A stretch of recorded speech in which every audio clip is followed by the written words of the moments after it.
I'm Ray Hartz, the founder and executive director of Healthy Arts Institute. We're a nonprofit organization located in Pittsburgh, California. Right now we're at the El Pueblo Housing Development, which is a low-income community that my dad lived in, I grew up in, and my mom lived around the corner. So this is a way for me to return back home and give back to the community that I grew up in. Healthy Arts Institute is a nonprofit that our mission is to empower individual and community transformation through health and wellness. We focus on 4 core elements of health and wellness. One is the environmental sustainability, mindfulness and meditation, stress management, nutrition and cooking demonstrations, and also fitness. Right now we're at this our farm, our urban farm, where we're hoping to grow a lot of food to be able to provide to the community and also get to market. We also have a community garden on this space where community residents can come out and grow their own food and receive some of the produce free of charge.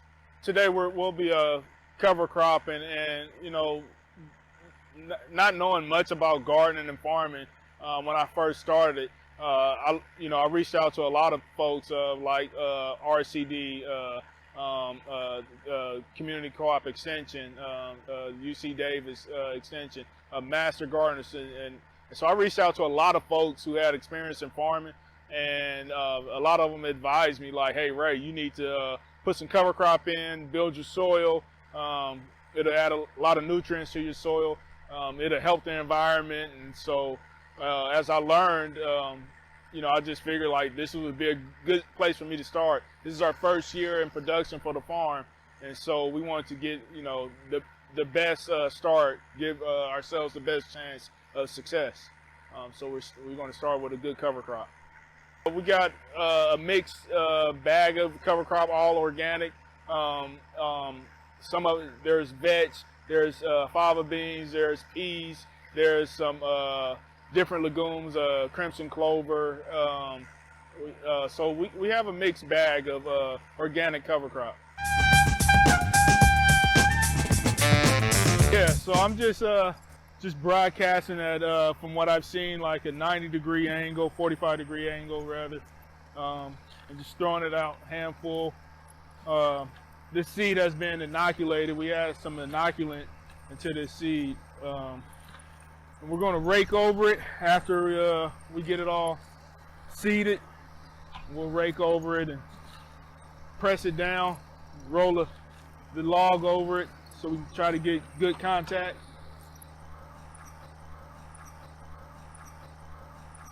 As I'm learning, like, things don't always go as planned in farming, and so we bought the seeds. We bought about 500 pounds of seed.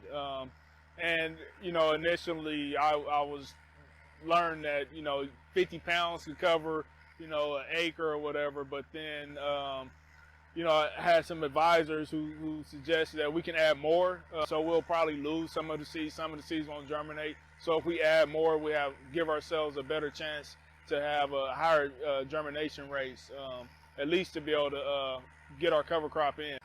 Yeah, so I went with the mix because it was easier. I could purchase everything at one place and just get a few bags of it and keep going. I didn't have to like measure out the mix ratio of legumes and grasses.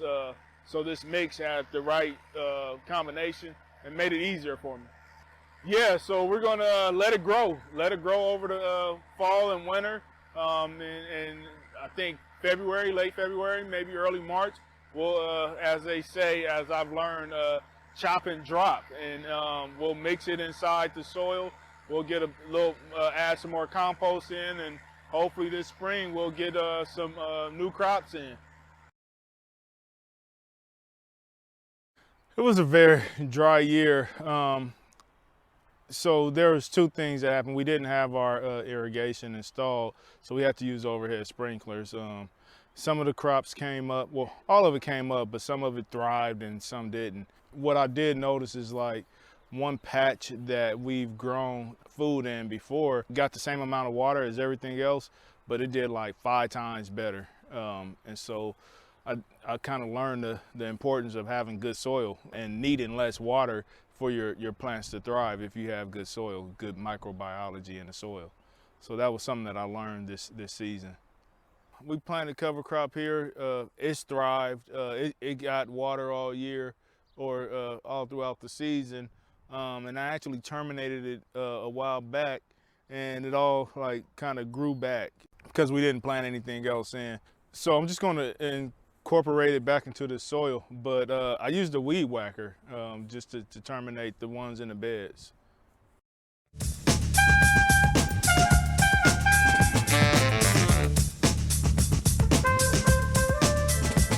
Yeah, I just have a mower, a weed mower, and so we're just chopping it down with the weed mower. It's kind of a mulching mower, so the cover crop kind of stays in place, and then we're just covering it up with some compost, and we're going to do a really light till. We hate to till, but we're late in the season, so we're going to have to do a light till just to get it incorporated, and then so we can plant next week.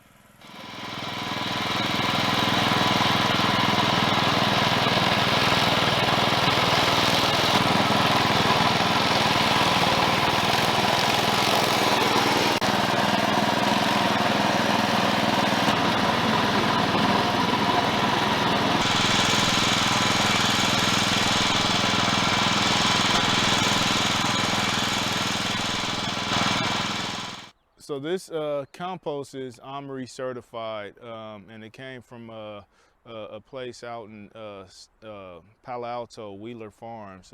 Really good folks over there who are creating this wonderful gold, this compost for us. So yeah, it's all OMRI certified. It has some manure and some bedding, equine bedding in there. So it's really good compost.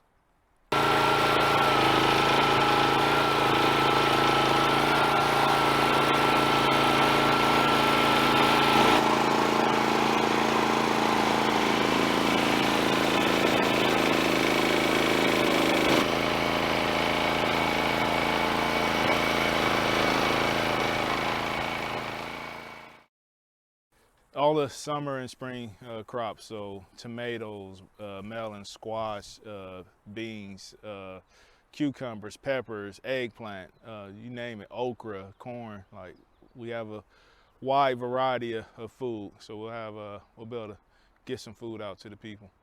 Yeah, so I'll get started because I know I have irrigation. I'll get started earlier, and I'm looking forward to having like a full field of good cover crop. We have a cedar. I broadcasted this year. Half of it I broadcasted, half I used the cedar, but I'm going to use the cedar for all of the entire field. I'm just looking forward to it like really doing well next year, getting a good cover crop out of that next year, and getting started earlier, maybe terminating late March and not late April.